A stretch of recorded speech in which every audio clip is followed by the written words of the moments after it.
Ready. We're going to get started in just one moment, waiting for some other folks to join us. Happy Monday to everyone. Thanks for meeting on an off day. We know that many folks and sites are leaving town for the holidays, so we're glad that we could have this a little bit sooner.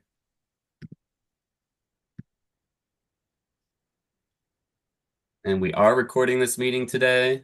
Just let everyone know, and we do have interpreters on the call as well. Let us know if anything's not working for you. And we will start in just a moment. We'll have some brief announcements, room to share your project updates, and then we will transition to having Dana Carr, our guest speaker today, give a presentation.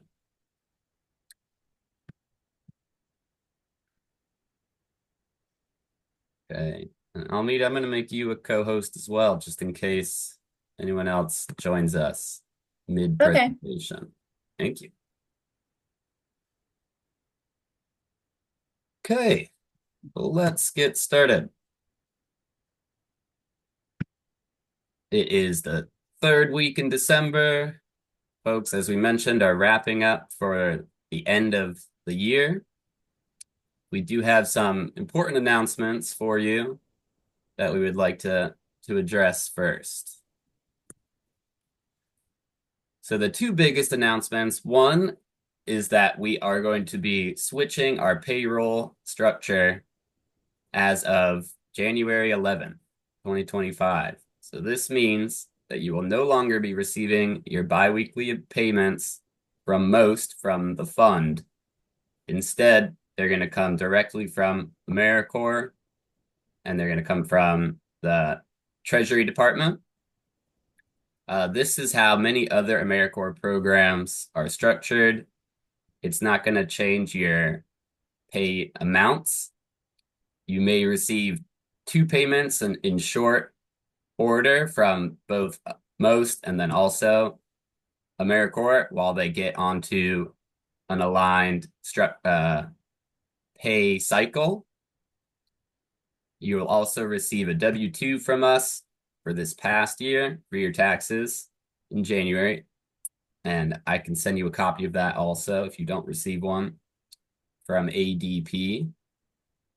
And we're also going to issue you a small W-2 next year for about that 11 days of overlap. So if you have any questions about that and how that's going to affect you, please reach out to me anytime after this call. The other big announcement is that next week, many sites will be closed, including potentially your own. And there is a policy for that. If everyone in your office is off work, not responding to email, not in office, then you will not be expected to go to work, to go to your site.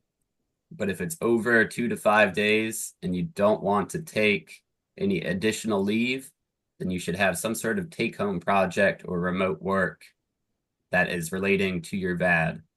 That way, you get to take the break. You don't have to work the whole time. But this is essentially a workaround that we figured out so that you don't need to take any of your personal leave during that time. This is usually the only time of year that this policy would come into effect. But if there's another period when your office is closed for, say, a whole week, feel free to use this policy again, and you wouldn't need to take additional leave from your own banks. That's it. Those are the big announcements. If you could please submit your monthly reports as well on Friday before we all break. It'd be very much appreciated. Thank you. Ooh, one more announcement while we're at it. We are meeting at the Holiday Market in the Inner Harbor, downtown Baltimore, on Wednesday. And there are more details for that being sent out, and look out for a calendar invite as well. We hope to see you there.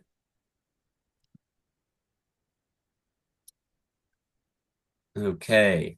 Now we would like to do a brief go around and it doesn't have to be, as lengthy as you'd put in a monthly report, but if you could just share with us each your name, your project, as well as a success, a challenge, or collaboration and needs. It doesn't have to be all four of these. Whatever comes to mind first for you. We can just do a quick go around and we'll jump into the training.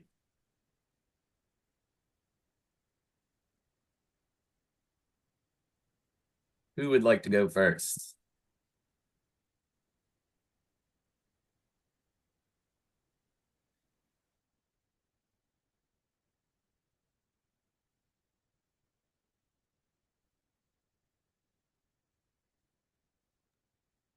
Anything significant changed your project? Any major updates? We'd love to have you share and hear from each other, especially so that you get to know what's going on with each other's projects. I can go first. By all means, Um, please. I'm with Merit Health Leadership Academy, and I guess one success this month is that I'm collaborating with an alumni from Merit, and we are starting an official, it's called Merit Mentoring Program, where we're going to start connecting our current scholars who are high school juniors and seniors to the alumni in college and post grad. And just another fun like collaboration opportunity is we just started on a tier 3 grant project with Johns Hopkins for a summer opportunity for our scholars. So we're just really excited about that.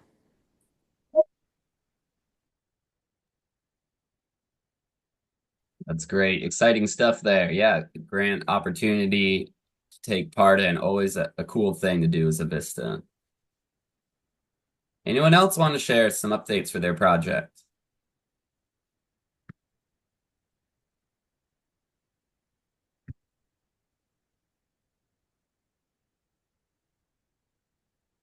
And some folks may have just gotten started. This is the first month, first couple weeks even. So if it's just minor updates, successes, and challenges, we're happy to hear those also.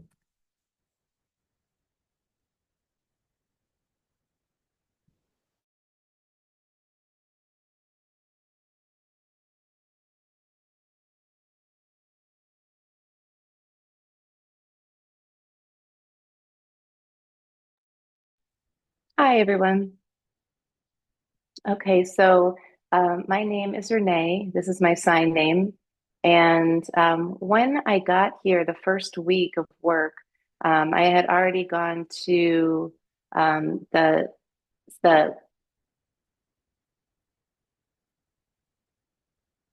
I think it was called the Delaware Society. And so was able to do a present. We got there, and I was there with the Delaware School for the Deaf with with the kids there, and they had a camp I think for a day and a half, and it was very much successful. And um, I felt that it went until December 5th. There was an event and they did a fundraising goal of raising $25,000, and a lot of people ended up giving money. And that felt really good. And I felt like it was a very successful project that I was already able to get involved with.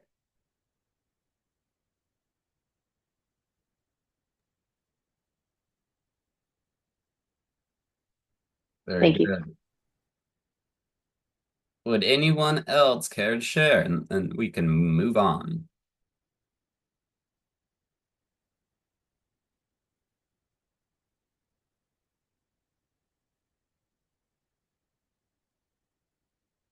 Miranda, please. No need to raise your hand.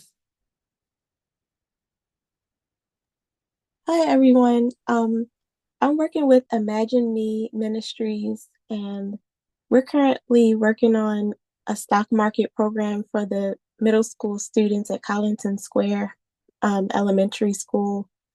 And we are also working on grants management, working on new grants that we need to update for this year, and just making sure that our deadlines are met for the grant writing process. And we're still working through the the odds and ends of orientation. Still working on that.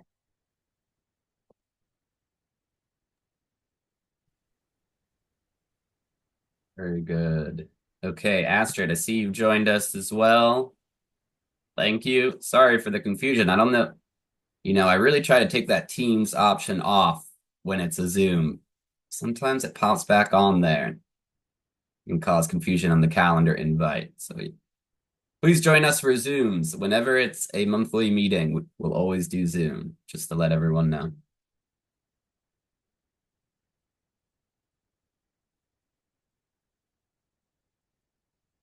So Astrid, if you would care to do a project share, please be our guest. Otherwise, we will move on and start with the training in a second.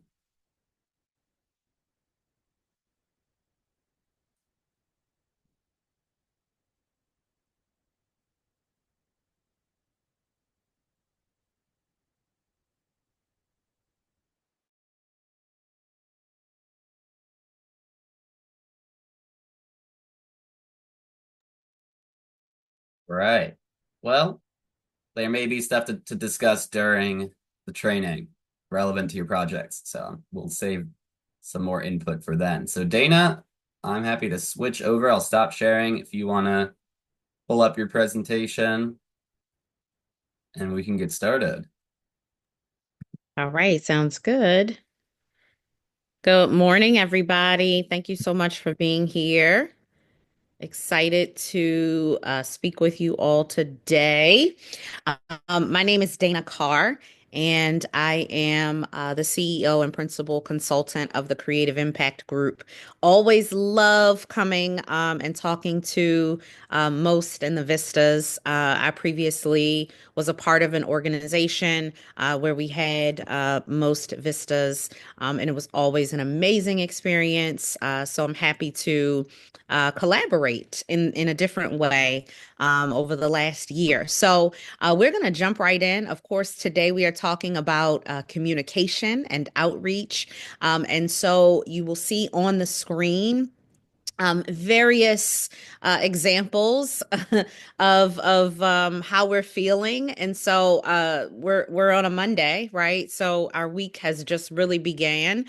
So I would love for you to in the chat just throw a number that indicates how you are feeling today, just having started the week, or you can think about last week and pick a number that sort of describes how, again, you're feeling today based on the week just starting or even last week.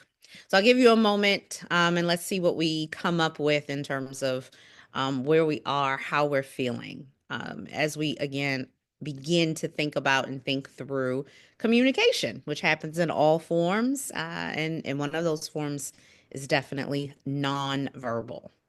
So take a moment, make a decision, and if you would, throw it in the chat.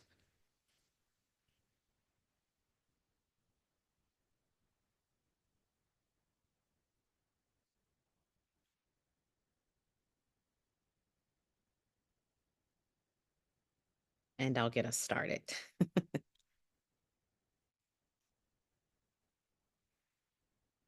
All right, I see one. Where are my other folks who are here? How are we feeling? Check in with us. All right. All right, Brianna has two. Brianna has two. All right, great. Awesome. Thank you for obliging me. There we are. Okay, so again, we're going to talk about effective communication and outreach on today. These are a few of our goals. Oh, I see the cat. I see Andrew and the cat. Yes, so that was definitely yours. We are going to talk about all forms of communication, including verbal, written, and digital. I'm going to give you hopefully some tips and some strategies in order to just improve our communication for the organizations you're working with. Sometimes personal, we'll give you some personal benefits and strategies for communication as well. And then connect it to outreach. A couple of you just gave updates, and it sounds like the work that you're doing not only is amazing, of course, but also very much involves outreach, right, to the community, to the folks and stakeholders that you're serving, whether they're students or schools or partners. And so we really want to make sure that, again, you have some strategies on how to appropriately and effectively communicate. So this is our agenda. Again, we'll start with just overall. I'm going to give you some core ideas and strategies around communicating effectively. We'll talk a little bit about written and verbal communication into digital, and then hopefully putting it all together so that, again, we can have some really strong outreach. I love quotes, and you'll learn this throughout today. Our very short time, I'll share a few quotes with you. So let's start with the first one. Listen with curiosity, speak with honesty, act with integrity. The greatest problem with communication is that we don't listen to understand. We listen to reply. When we listen with curiosity, we don't listen with the intent to reply. We listen for what's behind the words. Put a 1 in the chat if you've ever been in a conversation with someone and you weren't really listening to what they were saying. You were just kind of waiting till they finished so that you could respond. Put a 1 in the chat if any of us have ever been guilty of that. I'm not going to put a 1 in, but I'm putting my hand up. I am guilty of doing that. So we want to be cognizant of that, right? And really begin to think and be intentional about listening to understand. That will transform the way that you communicate personally and professionally. So let's start in general talking about some strategies connected to effective communication. We are going to talk about some core strategies. I think there may be 8 principles of effective communication. We're recording this, but also just feel free to jot down some notes. And again, we're going to do some, some activities, make this interactive as well. For our session. So the first principle is called congruence. And congruence is exactly probably what you would think, where it is what you are saying is connected to what you are thinking, is connected to what comes out of your mouth, and the whole sort of presentation. So everything really being aligned, right? So again, we go back to those faces and nonverbal communication. Sometimes those things are not aligned, they are not congruent. And I might be saying one thing, but my facial expression is expressing something else. Right? Or even my tone might be expressing something else. We're going to talk a little bit later about digital communication, but again, put a 1 in the chat if you've ever been in a text message conversation with someone, and because you're not hearing their voice, you may not know what the tone is. Or if you're reading a text message, and sometimes people will put things in all caps, right? You may think that they are communicating in a certain way that they may not be, right? Because they have put things in all caps. I always say all caps means you're yelling at me. But somebody who may not think that way may not have intended, that they were yelling. So we want to make sure that, again, when we are communicating, whether it is through a text, through verbally speaking to someone, that everything is aligned. So our facial expression is matching, our tone is matching, and literally the words that are coming out are matching in terms of what we are trying to communicate, what our thoughts are. I don't see any ones, so nobody has had the all caps message in an email or a text. Just curious. Am I the only one? Okay, Chelsea, thank you. Thank you. All right. Well, lucky you all. Now because I said it, somebody will do it. That's kind of like how how life works. All right. So we're going to move on to descriptiveness, right? Which is our second principle.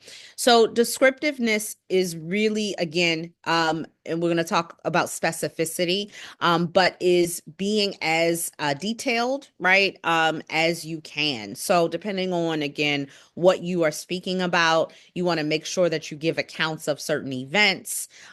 You want to make sure that if there's a level of agreement that you have to get to, that is talked about in detail, right? And even describing what that agreement looks like. And then also, I would say being open and flexible, right, to what the alternatives are on that. So this is really about providing, especially when we talk about work context, a lot of what you all are doing, again, is outwardly facing to the community. Someone spoke about grant writing, right? And so in that communication, you want to make sure that you are providing as many details as possible that really communicate exactly what it is that you're trying to convey. Any questions so far?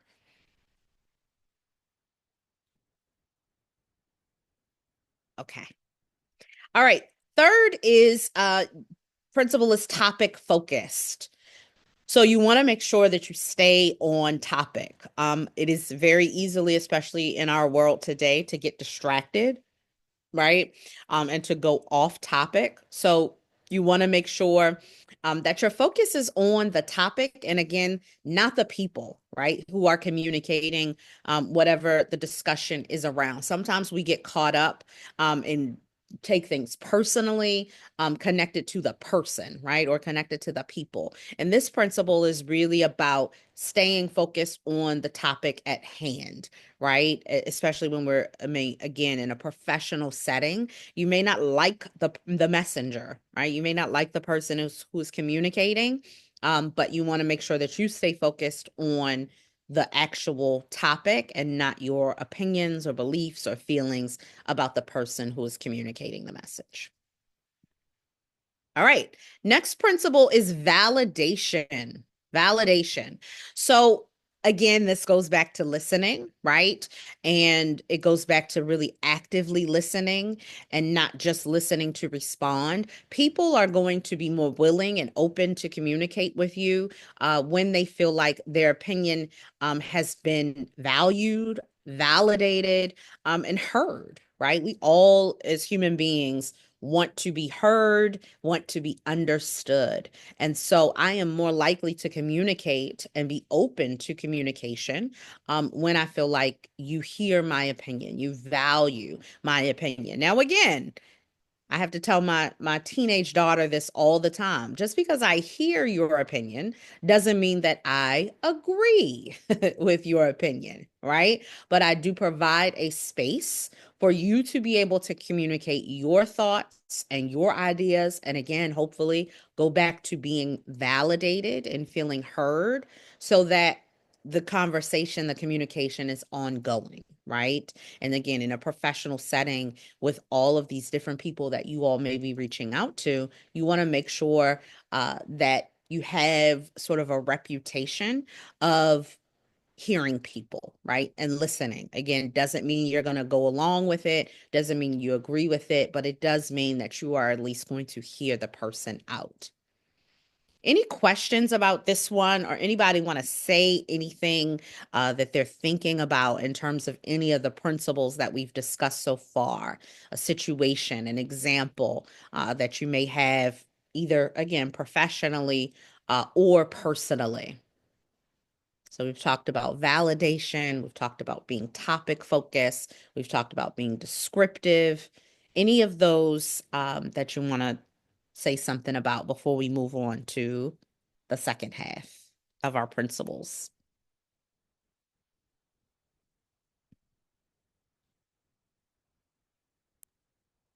Um, I was I was the one who talked about grant writing, and Yes, I just wanted to note that it reminded me of knowing your audience because the way that you would communicate with one individual may be different from another, or absolutely. sorry, No, no, don't be sorry. Keep going. depending on the goal of the communication. Yes, yes. Great points. Thank you so much for saying that and adding to the conversation. Absolutely. So even audience, right? I mean, we think about the way that I talk, in a meeting is probably going to maybe be different than the way that I communicate with my girlfriends, right? When we go out, or the way that I talk to my parents, or, again, like you said, all different audiences. So thinking about who your audience is, and then also thinking about your goal, right? And what you want to Yes. accomplish as a result of the conversation. So great points. Thank you. Anybody else want to say anything, want to add? There was something in there that there was this lack of. Okay. All right. We're going to keep moving on to our different principles. So, another one is specificity, right? Which specificity and descriptiveness are fairly related, but specificity is connected to, again, being focused on the details, situations, actions, extremes, and the more specific that you can be, usually the more effective your conversation is going to end up being, right? Because I have all of the details before me. Again, going back to grant and grant writing, or even if you all are planning events, I know that that's something that some vistas are responsible for. You got to have step by step, very detailed, very specific, if you are planning an event and having a timeline and what are all of the logistics and things that you have to plan for, who are all the people that you have to talk to. So really making sure, again, it's all about the details and really making sure that you are specific. The next principle is ownership. So this is a tough one sometimes, right? To have accountability, and to own and have responsibility for the communication that we put out. And so owning what you communicate is a great thing to do, because it also lets the person who you are communicating with know that you are invested, know that you are passionate about what it is that you're discussing. The young lady mentioned a goal, right? That you have a goal in mind, and just overall exudes confidence when I'm owning the words that I'm saying, right? And owning what it is that I am expressing. And so, just a note about ownership. It is a natural part of a conversation, but sometimes, again, we get into sort of a situation where, and especially now, right, there's this whole thing connected to social media, and just overall how we get our news about receipts, right, and showing us the receipts of things. So sometimes we can get caught up in what someone else said, or if we heard it again on the internet, or some other source. So you really want to make sure, one, that the things that you are communicating are authentic things, and if you have sources, that they're trustworthy sources, and secondly, that you are able to own and be accountable for and take responsibility for that which you are expressing. All right. We're going to move on to the next one. And these are the last two, I believe. And they kind of go together, which is conjunctiveness and situationality. So they are, again, we're going to talk about them together because they're related. Conjunctiveness really means that things are connected, right? We talked about congruence, and things being aligned. And so conjunctiveness is really about your response being connected to the previous message. This makes me also think of email, which we'll talk about in a little bit, where sometimes, in an email thread, things are not connected, or people will start a new thread for a subject that we already have an email for. And that can kind of, get confusing. So we want to make sure, whether we're, again, speaking digital communication, verbal communication, that our responses are connected. And that, again, is going to go back to active listening. If we're listening to respond, then we might respond and have actually missed what the person said, and actually give a response that is linked and connected to what they just said. Situationality is about being aware of the situation that you are discussing, right? And again, really being able to actively respond to the message. So we talk about these principles together because we can't maintain a fluid conversation without really, again, being connected and paying attention to what is being said, right? And again, being involved and aware and present in the situation. Life has so many distractions. When we talk about, social media, I'm just thinking about working at home. There's so many things maybe that are going on around you. So many, many ways to be distracted. But situationality is really about, again, being present, and then conjunctiveness about listening and being able to respond. So before we move on, we're going to kind of come out of the principles and talk specifically about some forms of communication.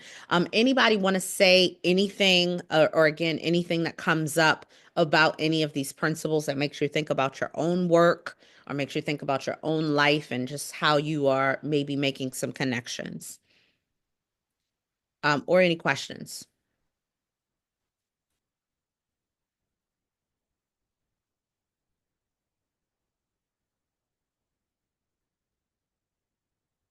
All right. I'm just going to look in the chat. Make sure you can also feel free if you don't want to come off of mute, or if that is not easiest, you can also feel free to put any comments or questions in the chat. All right. I'm going to keep moving us along, and we are going to talk about effective written communication. All right. So, told you I like quotes. The single biggest problem in communication is the illusion that it has taken place. And that is George Bernard Shaw. So again, sometimes we might believe that we communicated. And I love what the young lady said about audience too. Sometimes it could be based on us not being effective communicators, speakers, writers, right? Depending on the mode of communication. Sometimes it has to do with the receiver, right? And so that the person on the receiving end of the message didn't listen, didn't read, right? Put a 1 in the chat if you have ever sent an email where you may have listed all of the details and, all the particulars or what have you, and then somebody responds and asks a question that you've already answered. Anybody have that experience? Even in verbal communication, I will say I am guilty. My husband gets on me all the time because he will be speaking to me, again, going back to distractions. And if I am looking at something on my phone or on my computer at the same time, I'm horrible. I think, most people are not great at multitasking, but I'm horrible at, multitasking, at least in that way. And so he may have said something, and then, I'll look up and I'll ask him something that he's already answered in what he's just told me. So there's like a running joke in our household now. He's like, when you're on that computer, I just don't talk to you. When you're on that phone, I don't talk to you. I don't tell you anything important. Because I'm not actively listening. So sometimes it may be things that we need to improve in our communication. And sometimes it's the person that is receiving the communication that needs to do some improvement, right? Either way, think about this, right? That the single biggest problem in communication is the illusion that it has taken place. We started, just fun fact, with nonverbal communication, right? And you all choosing which facial expression best described your week or even your day. 94% of our communication is nonverbal, right? So again, doesn't matter what the words out of my mouth might be saying, you can tell a lot by looking at my face or my body language. So 94% of our communication is nonverbal. So just think about that again. And when you're, speaking to someone, and what your face may show or what your voice might express. All right. I am going to play us a quick video that speaks to specifically, we're going to talk about written communication. And because a lot of our written communication in the work that we're doing is via email, right? Outside of writing grants and things like that, a lot of the written stuff that we're sending along is via email. So we're going to watch a quick video about emailing as we talk about written communication. All right. And then we'll uh, discuss some more.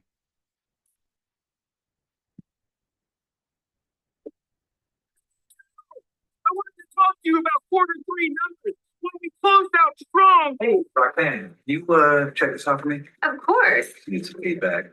There's nothing here. All right, here, let me try again. Hey man, that thing that you asked me to do, I'm actually not gonna be able to get it to you first thing tomorrow morning. So I've got to stop by my girlfriend's ostrich farm after work. You know, her dad's got that ostrich farm that I go to and work at. Anyway, Ask you for a favor. When are you sweating sour pancake me hippie house? Sorry. When are you heading out so you can pancake me Japan hour? Hey, thanks for your time. I hope to hear from you soon. hey, thank you very much. It's a gymnasium of life where you get the workout, the resistance, and you find out things about yourself you didn't even know. Thanks. Hey, you going to lunch?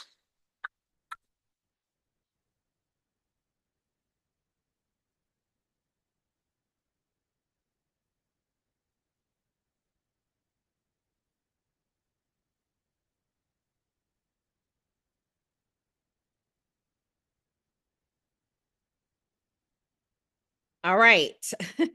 So just a little quick funny sort of video to get us talking about email again and specifically written communication. Tell me something that you noticed. Either you can come off a mute. We're not gonna watch this again. Um, uh, or you can come off a mute, sorry, or put it in the chat. What's something you noticed about the video and some of the emails that they featured?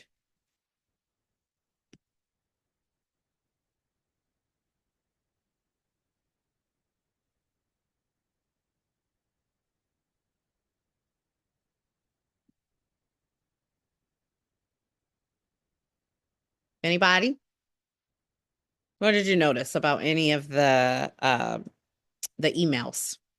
So this is again sort of a parody, I guess you would call it, right? Where the things that we're writing, they were verbally saying in the video. So what did you notice? Anything stand out to you?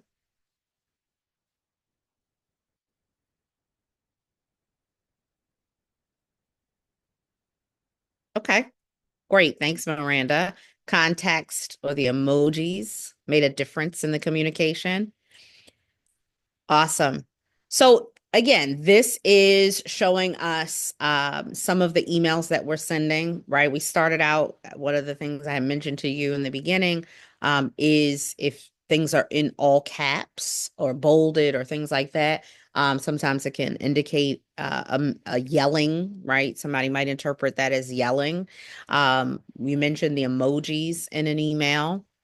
They also have the signatures, right? Some of us have long quotes in our signatures, so that was one of them. There was one about typos, right? And just not sort of triple checking. So let's go over some tips about email specifically, and then we're going to jump into a quick activity. So these are some things to keep in mind when we are emailing, and again, producing written communication, right? The subject line, starting out with that, we want to make sure CTA is call to action. So in the subject line, you want to make sure, number one, that you have a subject in your email, and number two, that you are indicating, what it is that you need in that email. Subject line, right? What is the email going to be about? And again, we see that word specific, using as much specificity and details as possible. You want to make sure that we're sticking to one email thread per topic. So again, give you an example, I was planning an event, was part of a committee that was planning an event. And so we, had a thread every time there was an update, every time there was a change connected to the event in that thread. And then there was one person who was not great at staying in the thread. And so they would send a different email still connected to the event in a different thread. And so it just kind of got hard to manage and keep organized because we weren't all, in the same thread. So one email thread per topic, making sure that you're checking, who's copied, who's blind copied. Sometimes people are, including people that don't need to be included. Sometimes we're responding all when we only need to respond to one person. Reminds me of the group the group text messages, right? Where then your phone is like going off all day because people are responding all instead of just to the one person. So just being clear about who you're sending the email to, who you're including or who you may not be including and leaving off intentionally.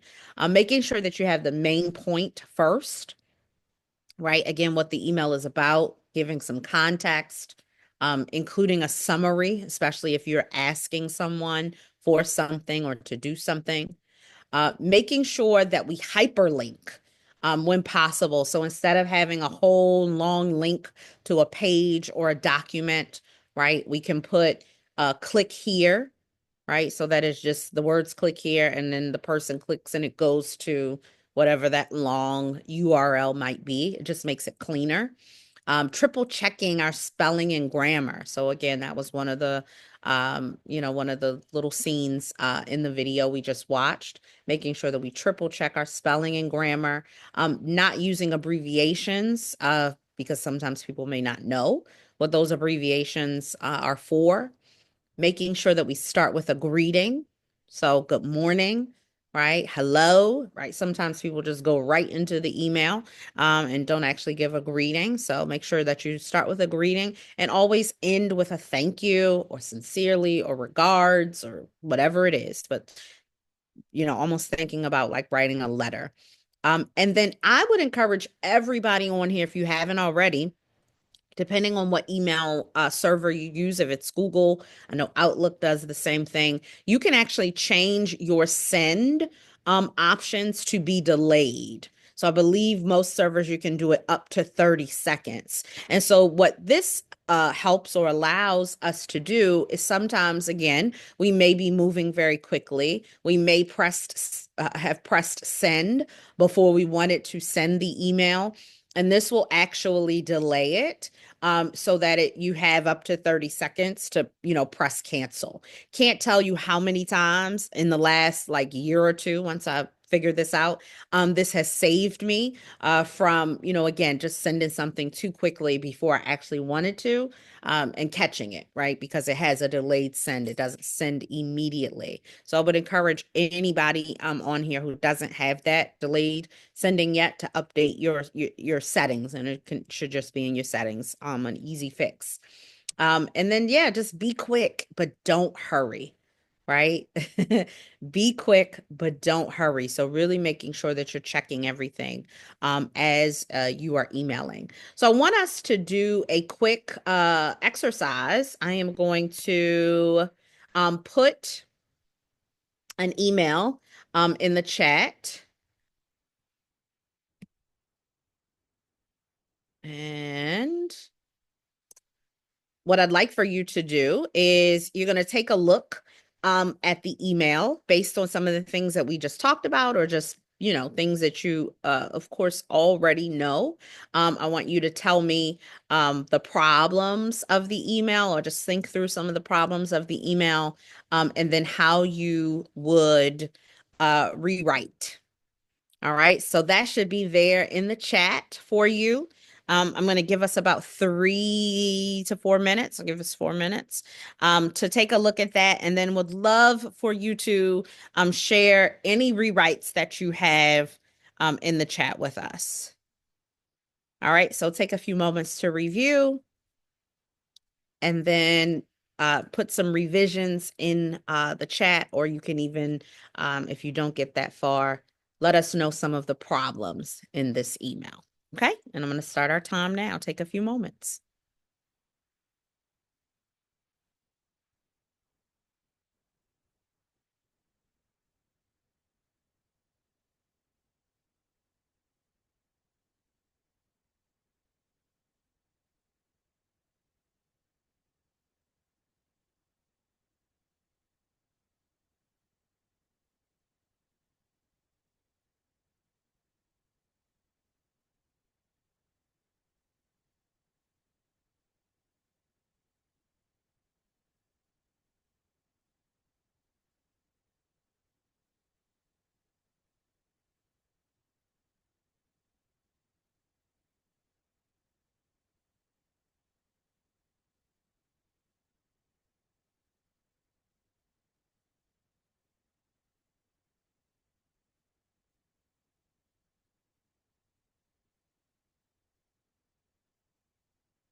All right, we have about 2 minutes remaining. So again, you can either identify a couple of problems with the email if you want to put that in the chat, or if you have begun to rewrite some of the email, you can put your revisions in the chat as well.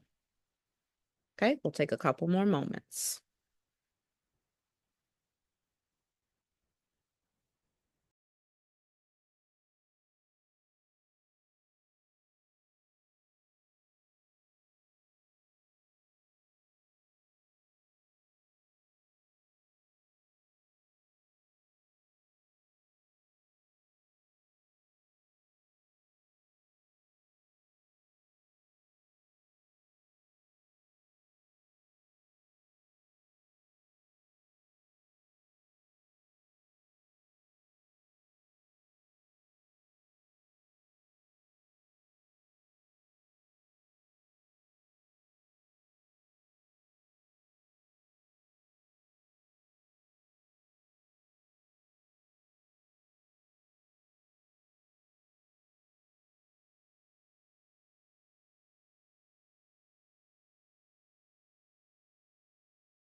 All right, we are at time. So I don't see anything in the chat yet. If you all could throw in the chat what you have so far, or if it's easier, again, to come off of mute and share what problems you identified. What's wrong with this email, or how you would change it. That would be great. Who wants to share, or who can put something in the chat?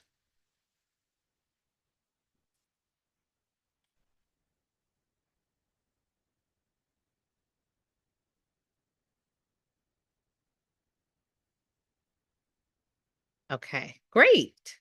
Yes, thank you. So yes, different topics. Absolutely, the abbreviations.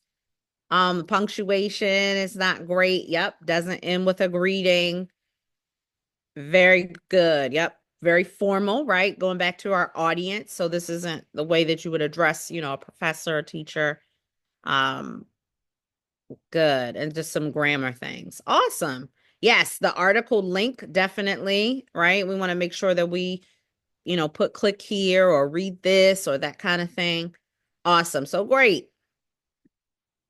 Wonderful. All right, so we're going to transition into verbal communication. A couple of things that we'll talk briefly about in terms of verbal communication. Mentioned in the beginning a little bit about active listening, right? And so active listening, here are some tips around active listening, really making sure that we are being attentive to the speaker.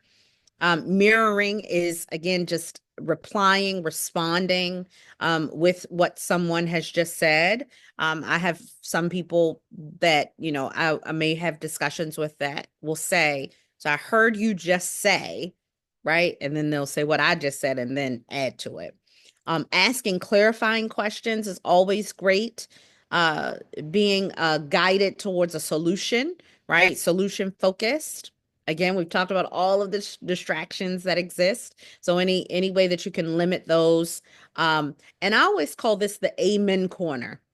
Sometimes it's great to, when you're in a conversation, actually hear verbal responses from people because you know that they are, or at least you can believe that they are engaged in the conversation with you. So when people make comments like, mm-hmm, or yep, or, whatever it is, something, just small little interjections that help the speaker to know that people are listening, right? That there is an audience, the audience is with them.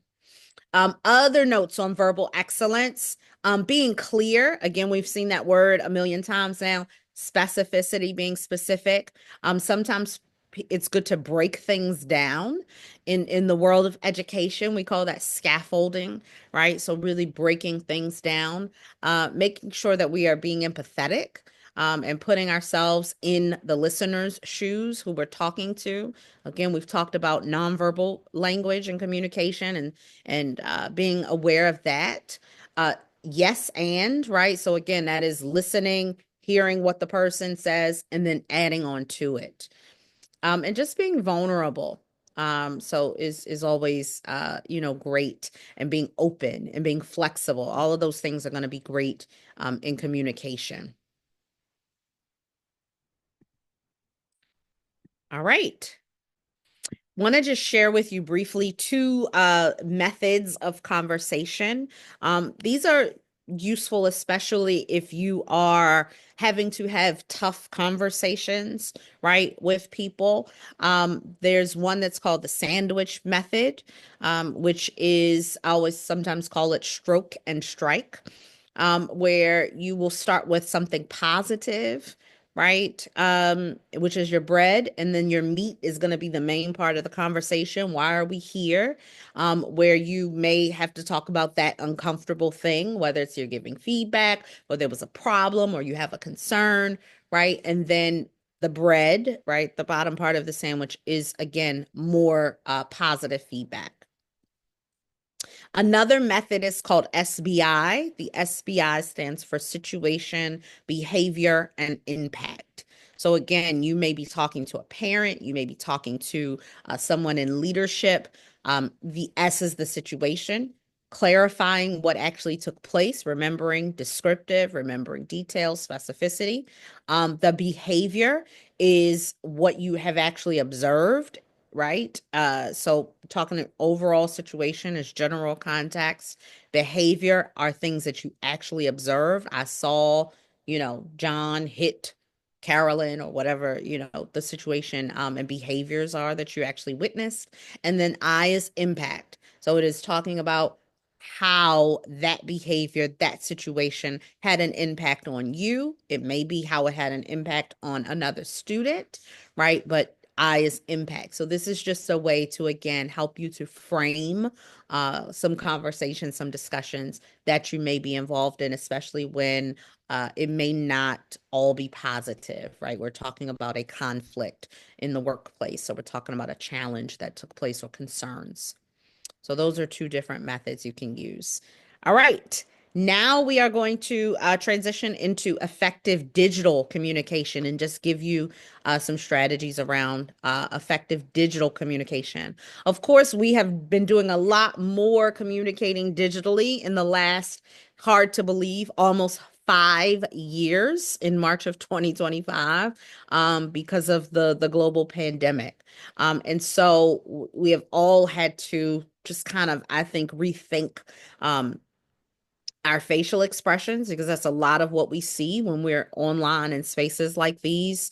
And we don't have all of the normal indicators that we would have of body language or gestures. I do a lot of gesturing, but if you don't, then again, it's really in this world of digital communication, it is simply your face and a lot of times your tone. And so some of the things that we normally would communicate and rely on in terms of effective communication go away in digital communication. Again, if we're talking about text, all you have are words, right? There's no face, there's no tone. It's just the words. So really, have to be clear.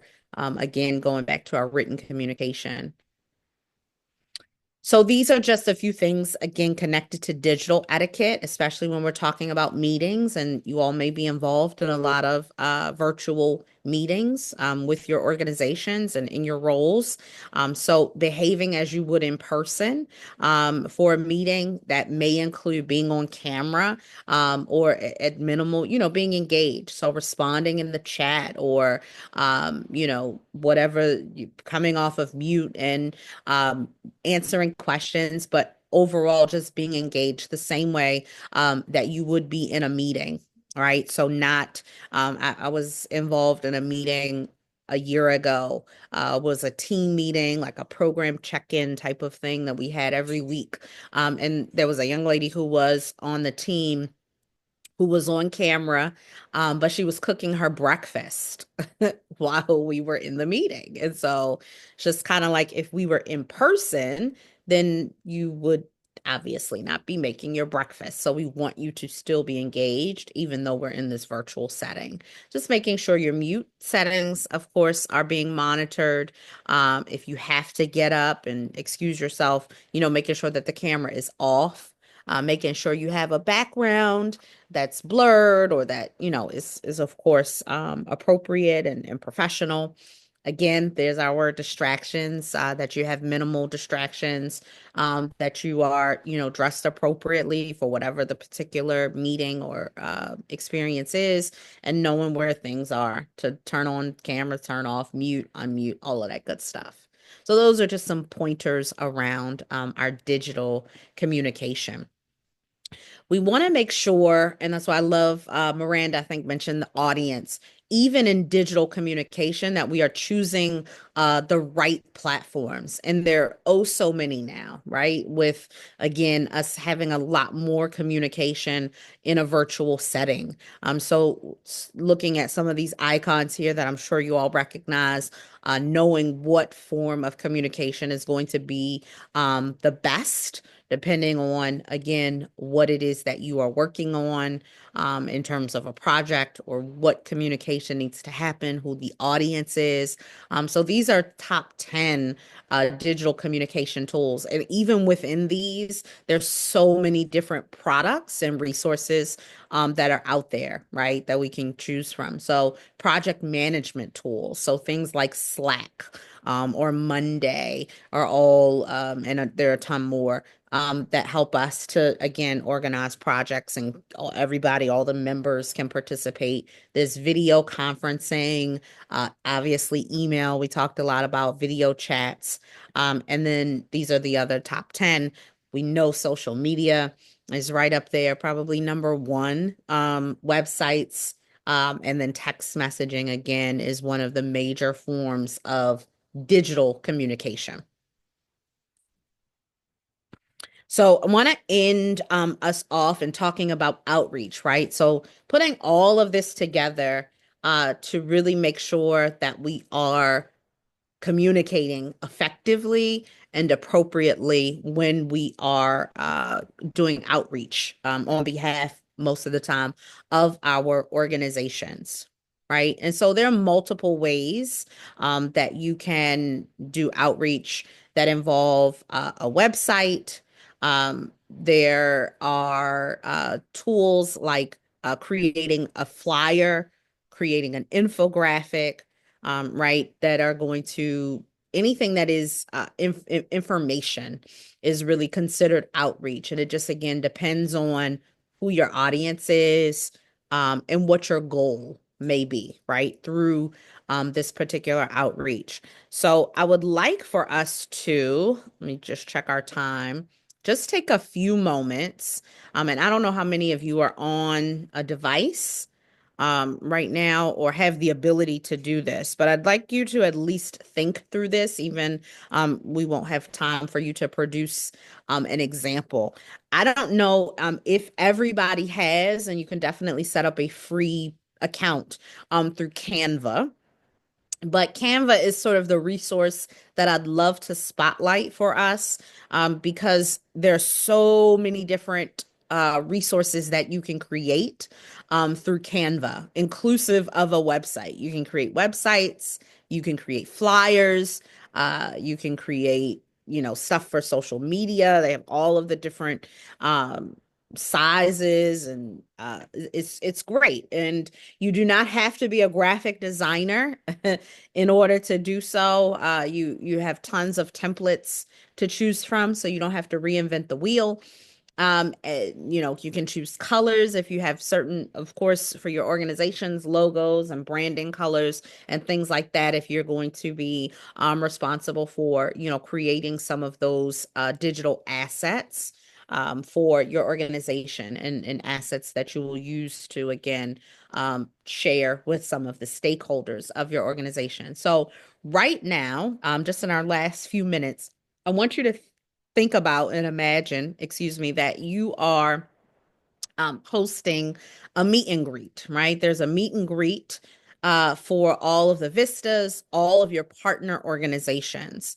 And I want you to, again, we don't have a lot of time, but think about a design that is going to help to promote the event, is going to help to promote your role, who you are, your organization, and all of the amazing things that you bring to the table. If there's anybody on here that's super quick and may already have Canva up, we would love to see a draft design. But we only have a few minutes, so I'm gonna give you about 3 minutes to just think through this. And again, if you don't have a design, that's fine. If you are willing just to, in the chat, give us some thoughts, some ideas around what you are envisioning. What would you put together for this? Then that would be great. And we'll share out in about 3 minutes. Again, in the chat is fine. And then we'll do a quick reflection and we will close out for today. All right. So I'm going to stop talking and start our timer for a few minutes for you to think through what this design could look like.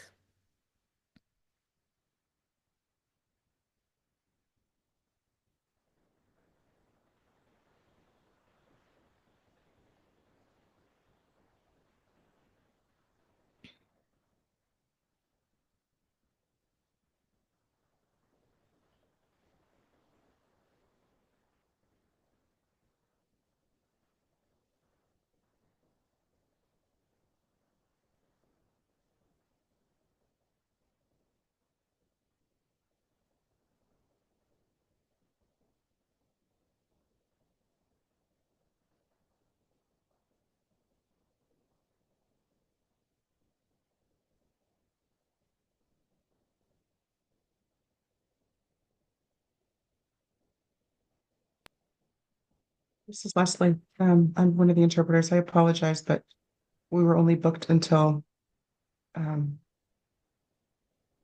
sorry for, um, from 9 until 10, I think. Yeah, sorry Only for about one that. We're hour. going a tiny bit over. We are Um, we're just about done here. I think this is the last I'm part. able to stay because I have a flight that I have to catch. So Very I'm good. gonna Very, have to very log well. out. That's all right. Okay, thank you. Thank you. I know that my colleague had to leave as well. She has another engagement, so we're both gonna have to log off, which means our participants won't have access. We This is can, Samantha. I could. I can stay a couple of minutes more, but I do have another job. I need to get prepared for that because it's out in the Sure, we community. can. Thank you so much. Yep, we can end here. No worries. Um, I will just go to the last slide so we can close out. Um, Based upon everything that we've talked about today, thank you all again for being here. And this is just a quick reflection. If you want to put it in the chat, that's fine. If you just want to leave and hold on to it, that is okay as well.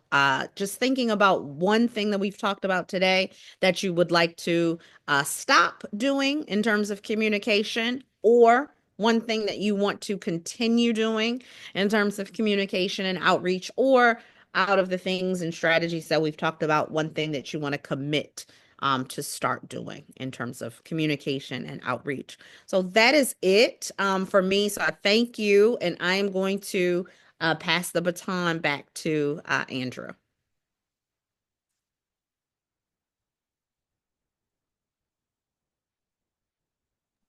We're gonna end here. So thank you, everybody.